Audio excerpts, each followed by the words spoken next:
नमस्कार। मैं हूँ प्रतिभा और मैं हूँ शादमा और हम हाजिर हैं हर दिल अजीज कार्यक्रम बिहार बिहान लाइव लेकर। दर्शकों, खुशी उन्हें नहीं मिलती जो अपनी ज़िंदगी अपनी शर्तों पर जिया करते हैं, बल्कि खुशियाँ तो उन्हें नसीब होती हैं जो दूसरों के लिए अपनी शर्तों को बदल दिया करते हैं। जी हाँ दर्शकों, कई बार हम खुशियाँ जो हैं वो इधर उधर तलाश करते हैं, अपने जीवन में सुकून पाने के लिए इधर उधर भटकते हैं, लेकिन यकीन मानिए दर्शकों, ईश्वर ने उस खुशी को हमें ज़रूरत है अपने नज़रिए को बदलने की, इस खुशी को तलाश करने के लिए। ज़रा सा कभी किसी के आंसू पोंछ कर तो देखिए, जो खुशी आपको मिलेगी, जो सुकून आपको मिलेगा वो कहीं नहीं होगा। क्यों प्रतिभा? बिल्कुल, बहुत सही बात कही तुमने शादमा। और सबसे बड़ी बात है दर्शकों की, ऐसा होता है ना कि जब हम सुकून की तलाश करते हैं, जब हम दूसरों की मदद करते हैं, तो वो सुकून हमारे भीतर, वो खुशी हमारे भीतर पैदा होती है। और कहते हैं कि जब तक हम खुद को खुश नहीं करेंगे तब तक हम दूसरों को खुश नहीं कर सकते। इसीलिए ये भी बहुत मायने रखता है कि हम अपने आप को कैसे खुश करें। और जीवन तब और ज़्यादा खुशहाल हो जाता है हमारा जब हम कुछ अच्छी बातों को अपने जीवन में शामिल करते हैं, ऐसी बातें जो हमारे जीवन में एक प्रेरणा स्रोत का काम करती हैं। कहते हैं ना कि विचार ही वो माध्यम होते हैं। अगर हम बुरे विचारों को अपने जीवन में शामिल करते हैं तो वो हमारे कदम रोकते हैं आगे बढ़ने से, लेकिन वहीं जब हम अच्छे विचारों को यानी कि सुविचारों को अपने जीवन में शामिल करते हैं तो यही विचार हमें जीवंत पद पर आगे बढ़ने की ओर अग्रसर हमें प्रेरित करते हैं। तो चलिए, हर रोज़ बिहार बिहान में हम आपको रूबरू कराते हैं आज के सुविचार से। नज़र डालते हैं क्या है आज के सुविचार सेगमेंट में। कुछ ऐसा जीवन जियो जैसे कि तुम कल मरने वाले हो। कुछ ऐसे सीखो जैसे कि तुम हमेशा के लिए जीने वाले हो। एक अच्छे अखबार के शब्द अपने आप बोल देते हैं। हमारे बीच मौजूद हैं आज डॉक्टर अनूप कुमार, विभागाध्यक्ष ऑर्थोपेडिक विभाग, एम्स पटना। बहुत बहुत स्वागत है सर आपका हमारे विशेष कार्यक्रम बिहार बिहान लाइव में। बिल्कुल, आज एक ही मेहमान नहीं बल्कि हमारे बीच दो मेहमान मौजूद हैं। पहले मेहमान से हमने आपको रूबरू कराया, अब दूसरी मेहमान जो हमारे बीच मौजूद है। कहते हैं ना कि किसी भी बीमारी का इलाज कई तरीकों से हो सकता है। हम प्राकृतिक तरीके से भी करते हैं, योग से भी करते हैं, एलोपैथ, होम्योपैथ, हमारे पास कई सारे विकल्प हैं जिससे हम अपनी बीमारी का इलाज करते हैं। तो आज जो हमारी दूसरी मेहमान मौजूद हैं, आप योगाचार्य हैं, आपको रूबरू कराना चाहूँगी। हमारे बीच जो हमारी दूसरी मेहमान मौजूद हैं, आप हैं श्रीमती सुषमा कुमारी, आप योगाचार्य हैं।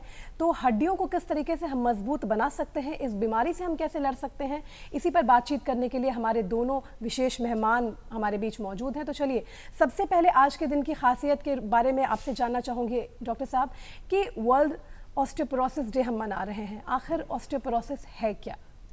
ऑस्टियोपोरोसिस अगर हम बोलें तो ये हड्डियों का खोखलापन करना होता है। ये बीमारी, जैसे आपने बोला, साइलेंट किलर है। ये आपको ग्रसित करता है और धीरे धीरे अपने शिकंजे में लेके हड्डी बिल्कुल खोखली होती जाती है। स्ट्रक्चर के हिसाब से तो वो बिल्कुल, क्या उसका जो साइज़ है, उसका जो शेप है वो बना रहेगा, बट अंदर से बिल्कुल जैसे लकड़ी में जब घुन लग जाती है कैसे वो बिल्कुल खोखला कमज़ोर हो जाता है, उसी तरह हड्डी का ये हाल हो जाता है कि काफ़ी कम उम्र में भी, कोई ज़रूरत नहीं है कि उस मरीज़ की उम्र 80 या 90 साल की हो, इवन 50 साल के लोगों में भी ये बीमारी देखी जा रही है। और अब तो इवन बच्चों में भी ये कॉमन होता जा रहा है। ऑस्टियोपोरोसिस में होता क्या है कि अगर आप अपने हड्डियों का ध्यान शुरू से ना दें, मीन्स बचपन से अगर इस पे ध्यान ना दिया हो, एक वर्ड होता है बोन मास। ये हम हड्डियां जो हैं वो बोन मास को बनाती हैं। जब आप छोटे होते हैं, जैसे जैसे आपका पोषण होता है, आप बोन मास एक्यूमुलेट करते हैं अपने बॉडी में, और जैसे जैसे आप 18 से 20 साल की उम्र को अचीव करते हैं, ये आप लगभग मैक्सिमम की तरफ अटेन कर लेते हैं। लगभग 90% आपका बोन मास बन चुका होता है उस समय तक। और कुछ एरिया में जो स्पाइन में वर्टिब्रा हैं और हाथों में, ये थोड़ा और समय लगता है, अगले 5 से 10 साल। पहले ये बोन मास अटेन करने का ऑप्टिमल एज हम लोग 30 वर्ष जानते थे, लेकिन रिसर्च से ये पता चला ये बोन मास 30 नहीं बल्कि 10 साल तक, ये 20 साल पर ही ये मैक्सिमम पहुंच जाती है। तो हमें ये ध्यान देना होगा कि बच्चों को जागरूक करना ज़रूरी है कि वे अपने बोन मास के तरफ ध्यान दें, ना कि सिर्फ मांसपेशियों के। जैसे आजकल लोग जिम जाते हैं, सिर्फ अपने मांसपेशी पे ध्यान दे रहे हैं, मसल्स बना रहे हैं जो कॉस्मेटिक मसल्स होते हैं, लेकिन साथ साथ आपको हड्डियों का भी ध्यान देना होगा। जी बेशक। श्रीमती सुषमा कुमारी जी, आपसे जानना चाहेंगे कि अभी हमने जाना ऑस्टियोपोरोसिस के बारे में, वर्ल्ड ऑस्टियोपोरोसिस डे मनाने का महत्व क्या होगा, जबकि ये गंभीर बीमारी है और इस मुद्दे को सभी को जानना है, तो जानना चाहेंगे इस दिन के महत्व के बारे में। ये इसलिए मनाया जाता है ताकि हम अपनी हड्डियों को मजबूत करें और इसमें जो भी प्रॉब्लम है उसको दूर करें। जी बिल्कुल। सर, डॉक्टर अनूप कुमार, आपसे जानना चाहेंगे इस दिन की खासियत के बारे में, इस दिन के इतिहास के बारे में, कब से शुरुआत हुई इस दिन को मनाने की? इसका ध्यान आकर्षण काफ़ी लेट हुआ, लगभग 1990 के दशक में इसकी ओर ध्यान आकर्षण हुआ कि हमें इस पे भी ध्यान देना है, और भारत में हम लोग थोड़े और लेट से आए। हमारा नेशनल ऑस्टियोपोरोसिस फाउंडेशन बना हुआ है, वे एक टाइम टू टाइम जो भी रिसर्च हो रहा है उसको रिव्यू करते हैं और नए नए रिकमेंडेशन देते हैं कि कैसे हम इसको प्रिवेंट करें, या फिर जिनमें हो गई है तो उनमें क्या क्या दवाइयाँ दें। लेकिन ये सारे आप अपने डॉक्टरों के सलाह के बिना ना लेंगे। इंटरनेट पे बहुत सारे इंफॉर्मेशन अवेलेबल हैं, लेकिन वो आधे अधूरे होंगे, या फिर वो किस इंफॉर्मेशन को किस तरह इस्तेमाल करना है, ये आपको जानने के लिए आपको अपने डॉक्टर की मदद लेनी होगी। बिल्कुल, कई बार ऐसा होता है कि जो इन्फॉर्मेशन गूगल पे मौजूद होते हैं वो रिलायबल नहीं होते, या उनमें किसी का वो पुख्ता तौर पे हम उन्हें नहीं समझ सकते कि वो उनको हम फॉलो करेंगे तो हम जैसे हम सर्च डाले, कोई इन्फॉर्मेशन सबसे ऊपर आया, वो रेलेवेंट है कि नहीं वो जानना सबसे ज़रूरी है। बहुत ज़रूरी है। और ये तो विडम्बना है कि हमारे यहाँ घरेलू नुस्खे ज़्यादा चलते हैं। ज़रा से भी कोई प्रॉब्लम हुई तो लोग पहले घरेलू उपचार करते हैं, कि दादी माँ के जो नुस्खे हुआ करते थे, लेकिन अब शायद ज़माना थोड़ा बदल चुका है। बिल्कुल नहीं, अभी भी है, वैसा जमाना है, उसका इफेक्ट पड़ता है। बिल्कुल। सुषमा जी, आपसे जानना चाहूँगी, आप योगाचार्य हैं, तो हड्डियों की बात होती है, हड्डियाँ कमज़ोर पड़ने लगती हैं धीरे धीरे, तो क्या कुछ ऐसे आसन हैं जो हम हड्डियों को मजबूत बनाने के लिए अगर शुरुआत से ही करें, क्योंकि हम ये मानते भी हैं कि हमेशा prevention is better than cure, हम उसका उपचार करें, उससे अच्छा है कि हम एहतियात ही बरत लें पहले, कि हमें ऐसा सामना ही न करना पड़े। क्या कहना चाहेंगी, कौन से ऐसे आसन हैं योगा में? देखिए, हड्डियों को मजबूत करने के लिए बहुत सारे आसन हैं, प्राणायाम है, उन्हें नियमित रूप से करना चाहिए, अपने लाइफ स्टाइल में एक शामिल ही कर लेना चाहिए। तो इसके लिए खड़े होकर कुछ स्टैंडिंग वाले आसन है, सिटिंग वाले आसन है, स्लीपिंग वाले आसन हैं, उन सबको करना चाहिए। तो उसमें ताड़ासन हो गया, वृक्षासन हो गया, दंडासन हो गया, खड़े होकर करने वाले आसन जो हैं वृक्षासन हो गए, दंडासन हो गए, पादहस्त आसन हो गए, उत्तान पादासन हो गया, ये सब आसन हो गया। और सिटिंग वाले आसन है, दंडासन हो गया, पश्चिमोत्तासन, जानुषी आसन, ये सब आसन है। इनको करने से त्रिकोणासन होता है, जिसको भी कर सकते हैं, कोणासन हुआ, बहुत सारे आसन हैं जिसको करके अपने हड्डियों को मजबूत किया जा सकता है। योग तो अपने आप में है ही कि इसको करने से बहुत फ़ायदा होता है। योग से हम निरोग बिल्कुल पूरी तरह से रह सकते हैं। जैसा सुषमा जी ने बोला कि प्रिवेंशन पे ध्यान देना ज़रूरी है, वैसे ही एक कहावत है, कैच देम यंग। तो बच्चों में बचपन से ही अगर ये आदत डाल दी जाए तो वो शायद हम काफ़ी हद तक ऑस्टियोपोरोसिस को प्रिवेंट करने में सफल होंगे। बिल्कुल, ऑस्टियोपोरोसिस को प्रिवेंट करने से पहले हमें उसके बारे में हमने जाना, तो प्रतिभा, मुझे लगता है कि उसके शुरुआती लक्षण के बारे में हमें जानना बेहद ज़रूरी हो जाता है कि कैसे कोई इंसान जान सकता है कि वो ऑस्टियोपोरोसिस से ग्रसित हो रहा है। उसके शुरुआती लक्षण क्या हैं? शुरुआती लक्षण होती है कि हड्डियों में दर्द होना, आराम भी कर रहे हैं तो उसमें दर्द है, और उसको हमें कोरिलेट उनके क्लिनिकल हिस्ट्री से करना, उनके लाइफस्टाइल कैसी है उससे भी कोरिलेट करनी है। वो कुछ शारीरिक व्यायाम करते हैं कि नहीं, या बिल्कुल सेडेंट्री लाइफस्टाइल है, सोए उठे, गाड़ी में बैठे, ऑफिस गए, दिन भर कंप्यूटर पे, फिर वापस आए, लेजी लाइफस्टाइल जैसा आपने बोला। हाँ, कट की आवाज़ आती है हड्डियों में, इससे भी मालूम किया जा सकता है कि ऑस्टियोपोरोसिस है। ऑर्थोराइटिस है, शुरू में ये ऑर्थोराइटिस होते हैं, फिर ऑर्थोपोरोसिस में ये कन्वर्ट हो जाते हैं। जी डॉक्टर साहब, आपसे जानना चाहूँगी लक्षणों के बारे में, हम चाहेंगे कि थोड़ा विस्तार में आप बताएं, क्योंकि कई बार ऐसा होता है कि जब हड्डियों में दर्द होता है तो लोग यही समझते हैं कि उन्हें गठिया यानी कि आर्थराइटिस है। तो हम फ़र्क भी जानेंगे, क्या फ़र्क है आखिर ऑस्टियोपोरोसिस और आर्थराइटिस में, साथ ही साथ ऑस्टियोपोरोसिस के जो प्रमुख लक्षण हैं, कोई इंसान कैसे ये रिकग्नाइज़ करे कि प्रॉपर उन्हें ऑस्टियोपोरोसिस की बीमारी, अब उन्हें जाँच के लिए जाना चाहिए? ऑस्टियोपोरोसिस एक तो फैमिलीज़ में भी रन करती है। अगर उनके माता स्पेशली माता, बड़ी बहन, ये लोग को अगर कोई मामूली सा फ्रैक्चर भी हुआ हो, स्पेशली जैसे कोलिस फ्रैक्चर बोलते हैं, कलाई का फ्रैक्चर, वो बहुत इम्पॉर्टेंट वार्निंग साइन होता है।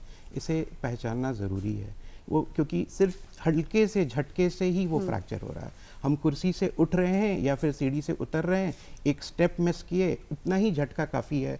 जबकि एक नॉर्मल आदमी, नॉर्मल इंसान इस तरह के झटके आसानी से झेल लेता है। लेकिन जब इस तरह के हिस्ट्री से जब हमें फ्रैक्चर हो रही है तो हमें सावधान होना होगा कि आपका शरीर अब बिल्कुल ऑस्टियोपोरोसिस से ग्रसित हो चुका है। ये एडवांस स्टेज का एक लक्षण है फ्रैक्चर। और ये फ्रैक्चर ऐसा नहीं कि एक फ्रैक्चर हुआ कलाई का, उसका ट्रीटमेंट करके हम छोड़ दिए, नहीं।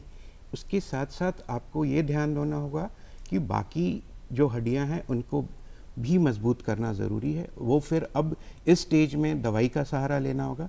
डिफरेंट टाइप्स ऑफ मेडिसिन हैं, डिफरेंट लेयर्स हैं, उनके एस्केलेट करके धीरे धीरे जहाँ रिस्पॉन्ड करेंगे, आप जिसमें फिट इन होते हैं, आपके डॉक्टर उनको ज़रूर प्रिस्क्राइब करेंगे।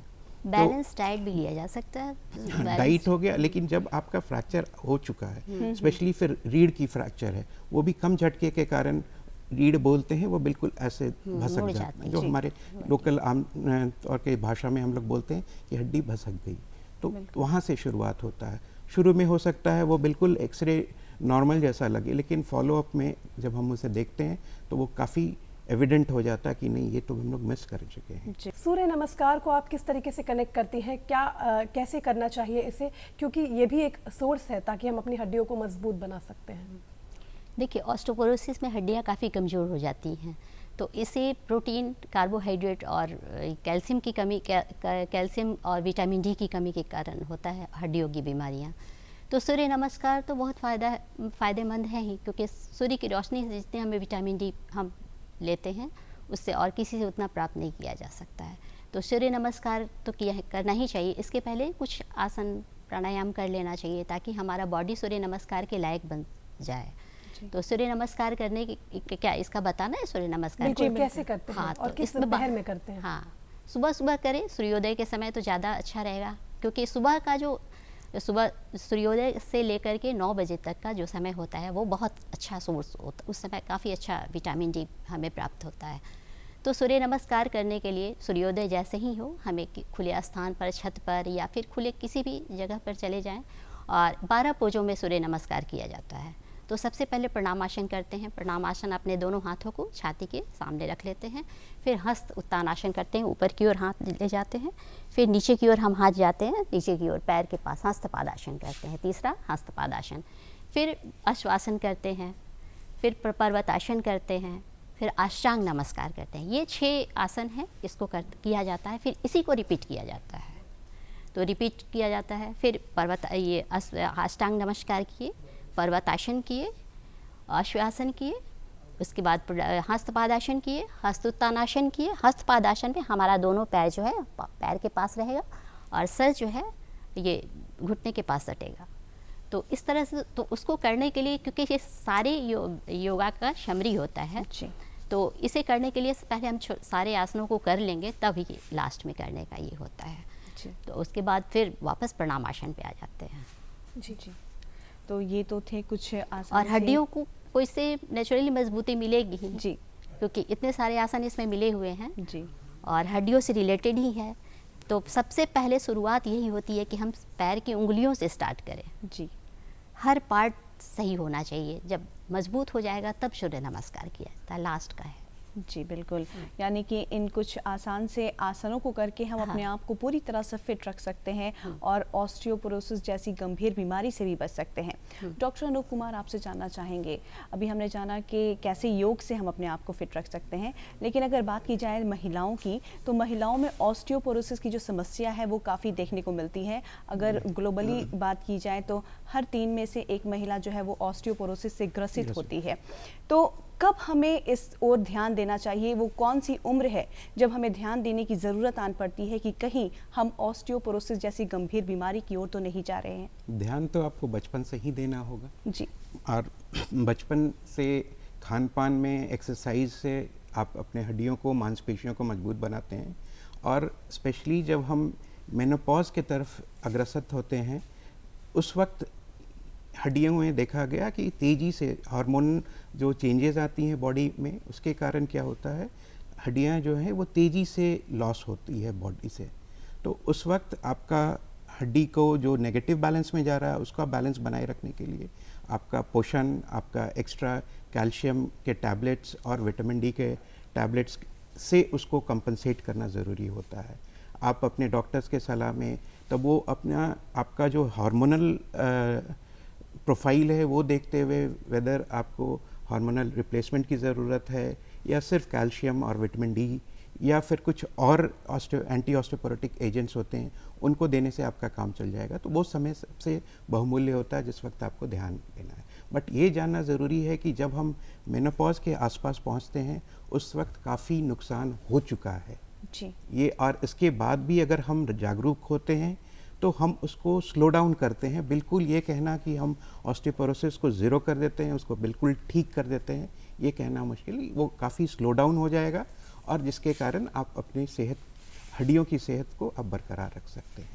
अच्छा डॉक्टर साहब, आपसे दूसरा सवाल मैं ये लेना चाहूँगी कि अगर हम इस गंभीर बीमारी से बचाव के बारे में सोचें, हम ग्रसित हो जाते हैं तो हमारी मजबूरी हो जाती है कि उसका उपचार हम करवाते हैं, लेकिन अगर हम बचाव के बारे में सोचें, क्योंकि अभी सुषमा जी से जब बातचीत हुई हमारी, तो उन्होंने बचाव के आसन बताए कि इन आसनों को करने से हम बच सकते हैं। आपसे जानना चाहूँगी अगर प्रिवेंशन के तौर पर हम देखें तो कैसे हम इस बीमारी प्रिवेंशन में सबसे इम्पॉर्टेंट है आपका डाइटरी मॉडिफिकेशंस, जो आप सही मात्रा में सही वस्तुओं का सेवन करें जिनमें कैल्शियम की मात्रा ज़्यादा है, या उन वस्तुओं का सेवन करें जो कैल्शियम को प्रमोट करते हैं, उनके एब्जॉर्प्शन को प्रमोट करते हैं, विटामिन डी के एब्जॉर्प्शन को प्रमोट करते हैं। जैसे चर्चा में हम लोगों ने बात किया सूर्य की रोशनी। सूर्य की रोशनी इसलिए लाभदायक है कि हमारी त्वचा में वो पावर है कि वो कोलेस्ट्रॉल एब्जॉर्ब करती है के सिंथेसिस में मेटाबोलाइट को ट्रांसफ़र करके वो विटामिन डी को एक्टिव फॉर्म में ला सके, तो वो सिंथेसिस करती है। तो शरीर खुद विटामिन डी अपना बना रहा है। अगर हम धूप में अपने को एक्सपोज नहीं कर रहे हैं तो वो हम उससे वंचित रह जाते हैं। उसके बाद आपके डाइटरी में कुछ ऐसे हैं जिसमें दूध सबसे इम्पॉर्टेंट है। दूध हुआ, दही हुआ, पनीर हुआ, चीज़ हुआ, फल हैं, कुछ फल में जैसे केला है, आपका चीकू है, नारंगी है, ये सब काफ़ी रिच सोर्स होते हैं कैल्शियम के।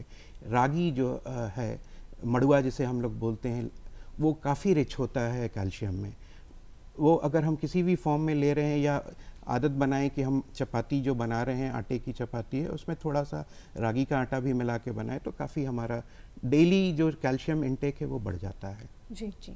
और फिर इसके बाद है कि आपका फिज़िकल एक्टिविटी बहुत इंपॉर्टेंट है। आप कुछ नहीं कर पा रहे हैं, सिर्फ वॉक करें, रोज़ आधे घंटे का ब्रिस्क वॉक भी कर रहे हैं तो वो काफ़ी लाभदायक होता है। जी, अगर बिल्कुल। एक्सरसाइज कर रहे हैं तो आपका मांसपेशी जो बन रहा है, मांसपेशी के साथ साथ आपका हड्डियों का भी स्वास्थ्य बेहतर हो रहा है, वो इम्पोर्टेंट है। बिल्कुल, यहाँ पर बात कर रहे हैं प्रतिभा हम खान पान की कि कैसे हम खान पान के ज़रिए अपने आप को फिट रख सकते हैं।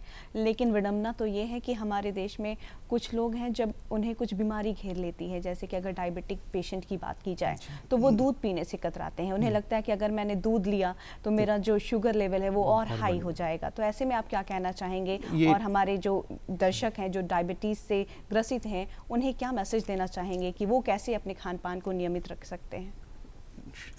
दूध कोई कंट्रा इंडिकेशन नहीं है। आप दूध लेंगे, दूध उबालिए, उसमें जो छाली जमती है उसको छाली साइड करें और उसके बाद आप दूध का सेवन कर सकते हैं।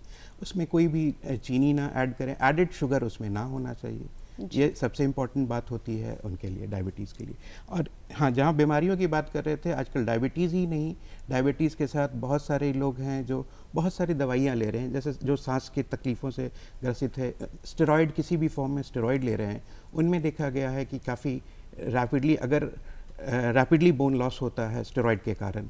तो ये बोन का बैलेंस बनाने के लिए उनके साथ साथ सप्लीमेंट भी ज़रूरी है जो कैल्शियम के फॉर्म में हो।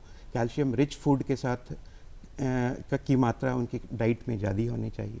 साथ ही साथ एक ये भी मिथ है ना कि अगर कैल्शियम खाएं लोग तो फिर उन्हें किडनी में स्टोन हो सकता है, ये भी शायद एक मिथ है। आपके पास ऐसे लोग भी आते होंगे। ये है सबसे इम्पॉर्टेंट बात है आपके शरीर का हाइड्रेशन बना के रखना। मींस जो आप पानी भी पी रहे हैं वो काफ़ी अच्छे मात्रा में, जो नॉर्मली रिकमेंडेड है लगभग 2 लीटर आपको पानी ज़रूर पीना है, डेली पीना है। तो उसके साथ अगर आप कैल्शियम खा रहे हैं तो कोई नुकसान नहीं है कोई कैल्शियम नुकसान नहीं के। है, बिल्कुल। और अगर आपको टेंडेंसी है तो आपके डॉक्टर देखेंगे कि कौन सा मॉलिक्यूल आपको देना ज़रूरी है।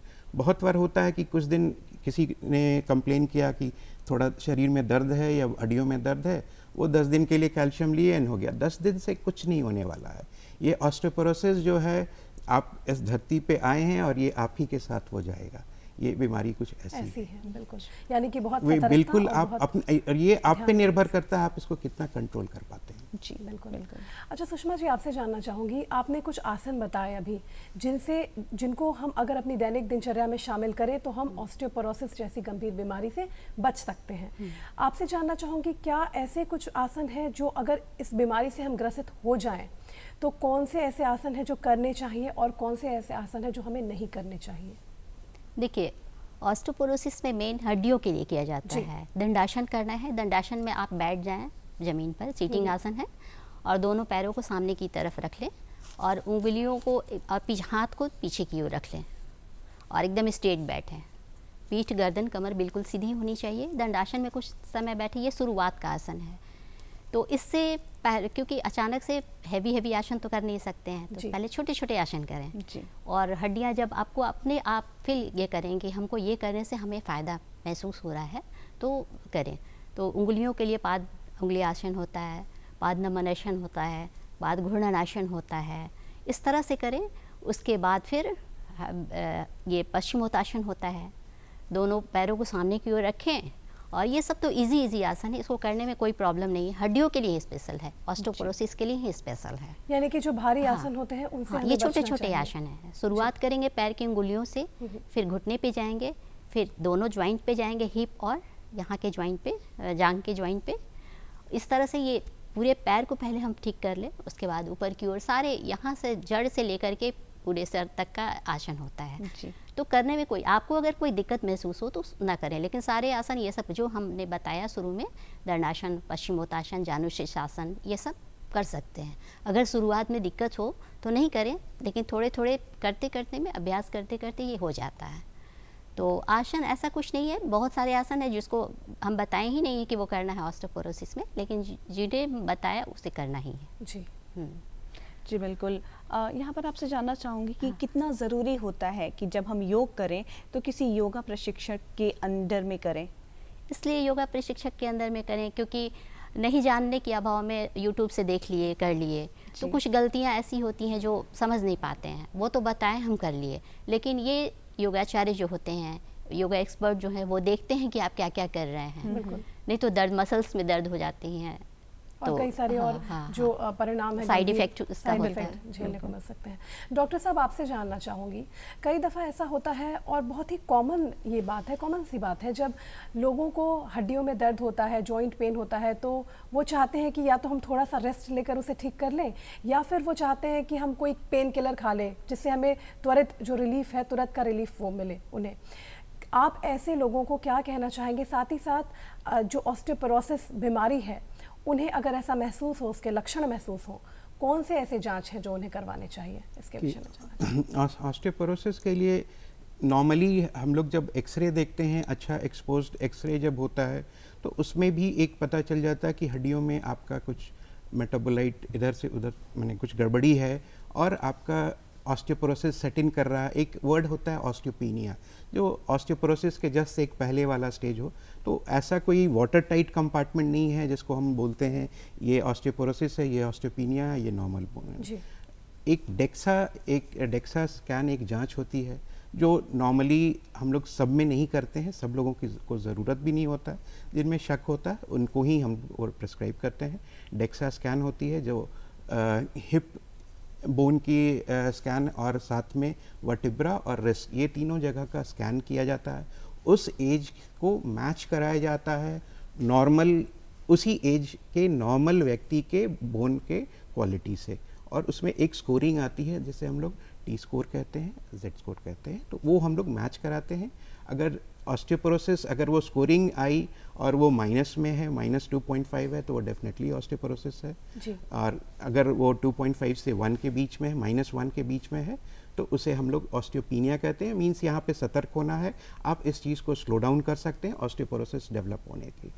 इससे कुछ स्क्रीनिंग टेस्ट है जो हील का अल्ट्रासाउंड के द्वारा जांच किया जाता है, जो एक स्क्रीनिंग मेथड है, थोड़ा क्रूड मेथड है, बहुत एक्यूरेट नहीं है, लेकिन हाँ ये हम लोग ज़रूर स्क्रीन आउट कर लेते हैं कि इनमें से किन लोगों को सावधान रहना है और किन लोग को डेक्सा के लिए जाना चाहिए। बिल्कुल। और वैसे पेशेंट्स को आप क्या कहना चाहेंगे जो त्वरित रिलीफ के लिए पेन किलर्स का सहारा लेते हैं? पेन किलर्स तो 1 दिन 2 दिन का आपको रिलीफ दे देगा, लेकिन लॉन्ग रन में आपको डॉक्टर से मिलना होगा। और ये ऑस्टियोपोरोसिस की बीमारी 1 दिन में नहीं हुई है, तो वैसे ही ट्रीटमेंट भी और उसको स्लो डाउन करने के लिए हमें काफ़ी लंबा समय देना होगा।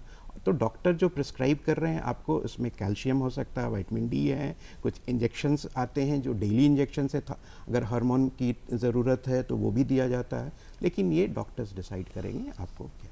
बट सतर्क होना ज़रूरी है और सलाह लेना ज़रूरी है। और ये ऐसा नहीं है कि ये 2 दिन 4 दिन आप दवा खाएं और बिल्कुल ठीक हो जाएगा। ये आपका लंबे समय में और सब कुछ मॉडिफाई करना, लाइफस्टाइल में मॉडिफाई करना होगा, आपका स्मोकिंग हैबिट है, अल्कोहल है, ये दोनों का इंटेक बिल्कुल बंद करना होगा, क्योंकि ये दोनों अच्छा खासा अफेक्ट करते हैं बोन हेल्थ को। फिर साथ में आपका डाइटरी बैलेंस, जैसे हम लोगों ने पहले भी बात किया। हाँ, उसमें एक चीज़ और है, न्यूट्रेला जो आता है वो सोयाबीन है, वो भी काफ़ी रिच होता है प्रोटीन में और कैल्शियम में। तो प्रोटीन की मात्रा उसमें काफ़ी होती है, जो प्रोटीन की भी आवश्यकता होती है। सिर्फ कैल्शियम उसका बिल्डिंग ब्लॉक नहीं है, कैल्शियम के साथ आपको प्रोटीन की भी आवश्यकता होती है। अंडा एक बहुत अच्छा सोर्स होता है कैल्शियम, और बाकी एक अंडा को हम लोग बोल सकते हैं एक बैलेंस डाइट है वो। बिल्कुल। आपसे जानना चाहूँगी, हमने बहुत सारी बातें की ऑस्टियोपोरोसिस से जुड़ी हुई, अब आपसे जानना चाहूँगी कि अगर किसी व्यक्ति को ऑस्टियोपोरोसिस है और उसे फ्रैक्चर हो गया है, तो फिर क्या कुछ ट्रीटमेंट आप उसे देते हैं? ये ऑस्टियोपोरोसिस के बाद जो फ्रैक्चर्स होती हैं ये थोड़ा डिफ़िकल्ट फ्रैक्चर होती हैं ट्रीटमेंट के हिसाब से, क्योंकि जो भी हम प्लेट, स्क्रू या नेल या फिक्सेशन डिवाइस जो हम लोग बोलते हैं उसमें लगा रहे हैं, उनको पकड़ना, जैसे घुन लगी हुई लकड़ी में अगर हम स्क्रू कसने का कोशिश करें, उसमें कील लगाने का कोशिश करें, बहुत मुश्किल होता है। उसी तरह हमारे शरीर में भी हो जाता है कि जब हम स्क्रू प्लेट लगाते हैं, बहुत बार ऐसा होता है कि वो प्लेट पकड़ता ही नहीं है, स्क्रू होल्ड ही नहीं कर रहा है बोन में, तो बहुत डिफ़िकल्ट होता है वो स्टेज। बहुत मुश्किल, या तो हमें लंबा प्लेट, काफ़ी ज़्यादा स्क्रू का इस्तेमाल करना पड़ता है, या इंट्रामेडुलरी रॉड कहते हैं उसका इस्तेमाल करना पड़ता है। और हमें सतर्क भी रहना पड़ता है कि, और इन पेशेंट्स को काफ़ी लंबे समय तक हमें फॉलो करना पड़ता है। जब तक वो हड्डी जुट नहीं जाती है तब तक डॉक्टर के लिए भी परेशानी है और मरीज़ तो परेशानी में है ही है। जी बिल्कुल, यानी कह सकते हैं कि ये काफ़ी बहुत बड़ा डिफिकल्ट चैलेंज। ये चैलेंजिंग सिचुएशन हो जाता है। और एट टाइम्स हमारे पास पेशेंट्स आते हैं जो मल्टीपल, माने एक साथ 2-2 हड्डी फ्रैक्चर लेके आ रहे हैं। एक तो फ्रैक्चर है, फिर साथ में वो बेड रिडन भी हो जा रहा है, और उसके साथ ये जो ऑस्टियोपोरोसिस है, जैसे ही हम उसे बेड रिडन करते हैं तो वो प्रोसेस और हावी हो जाता है, तो हड्डियां और खोखली होते चली जाती हैं। तो ये दुधारी तलवार की तरह ये एक्ट करता है।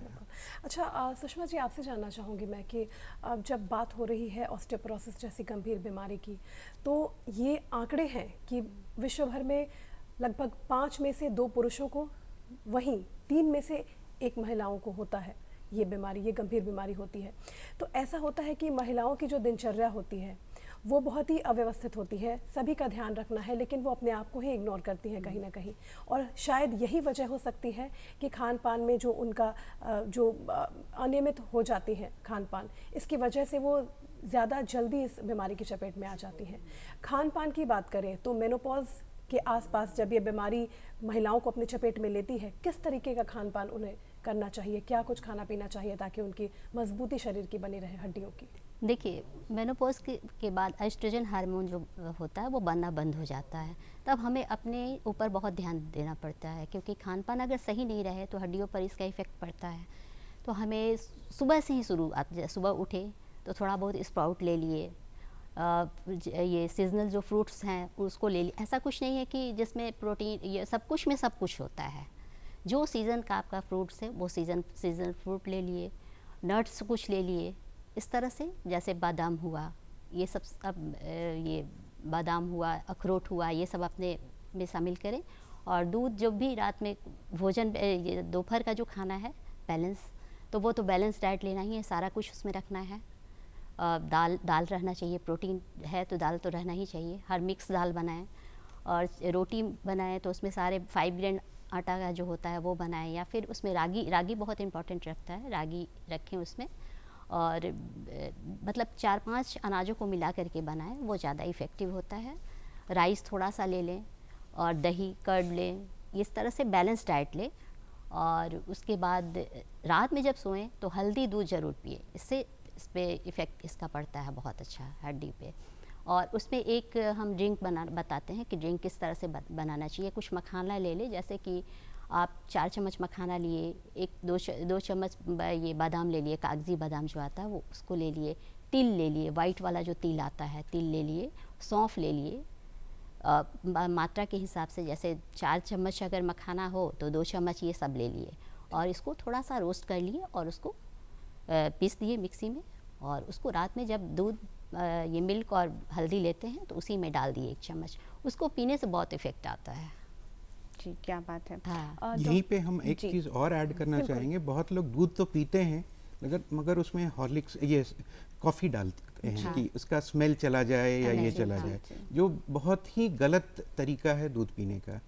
वो जो दूध हम पिए कॉफ़ी डाल के, वो एक भी कैल्शियम हमारे शरीर में नहीं अब्जॉर्ब होता है और हड्डियों को कमज़ोर बनाता और वो प्रिवेंट करता है कैल्शियम के अब्जॉर्प्शन में। जी। उसी तरह अगर हम चाय भी पी रहे हैं, प्योर दूध का भी चाय पी रहे हैं, वो चाय में जो कैल्शियम है वो बिल्कुल अब्जॉर्ब नहीं होगा।